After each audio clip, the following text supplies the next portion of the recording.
Hi guys! Ayan, back to volunteering na naman tayo dahil wala pa tayong nakitang trabaho. So ayan, drawing-drawing muna sa notebook ng mga bata. Tsaka may nagtanong kung wala bang table or desk para sa mga teachers. Dito sa Nepal guys, hindi po uso ang table para sa mga teachers kasi hindi sila pwedeng umupo during sa klase. So, ayun po. Tsaka ang cute ng basurahan, no? Bagong basurahan. So, ayan, nursery, tinutulungan ko sa first and second period, mga 1.5 hour. And then, the rest of the period ay nasa kindergarten na ako. Ayan, guys, yung Nepali natin na mga letters. Ayan, drawing ko yan. Dati, lahat ng ice cream na yan. Tapos, art yan ng playgroup.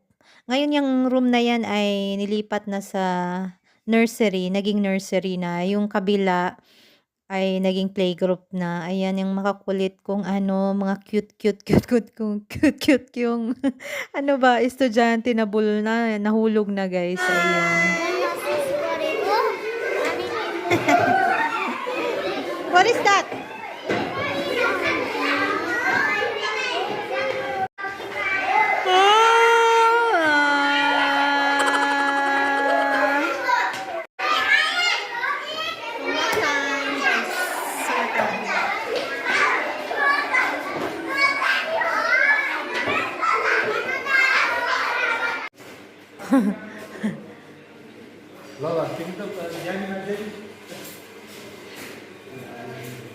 Enough, ha? Don't feed too much. Oh.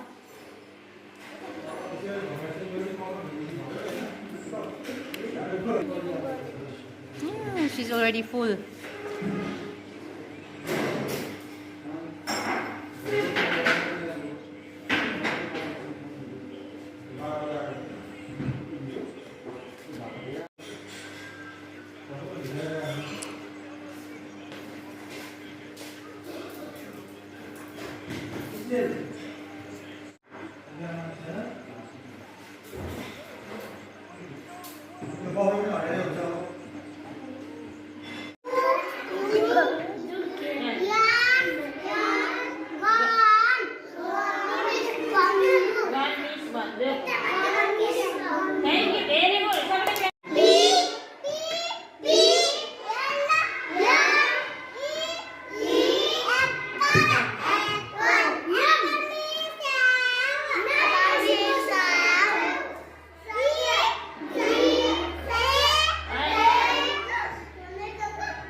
Guys, sa nakikita nyo, painter tayo ngayon. Painter o painter? Painter. Sariling sikap ng pagre-repaint ng classroom dahil may inspection na magaganap from the government. So, may mga tawag dito, grading system sila. So, lahat may points kung paano nila dinecorate ang room, mga reading materials, mga educational materials, lahat-lahat yan merong points, guys. So, si Astamis ay nag-iisip ng kung anong pwedeng gawin sa kanyang classroom. So, tinulungan ko siya kasi medyo malawak-lawak ang kanyang pinipinturahan. Husband ko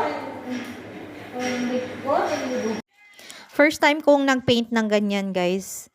'Di ba dapat inaalis yung lumang pintura? Pero hindi na inalis yung lumang pintura, guys. Siguro kasi parang masyado ng matrabaho.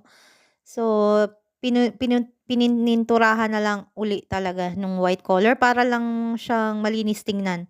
Para lang matanggal yung mga dumi at sulat-sulat dyan sa dingding. And then, okay naman, successful naman siya. Luminis naman siyang tingnan. Tingnan nyo na lang yung after na look mamaya.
Did you play? Dere? Ito ni.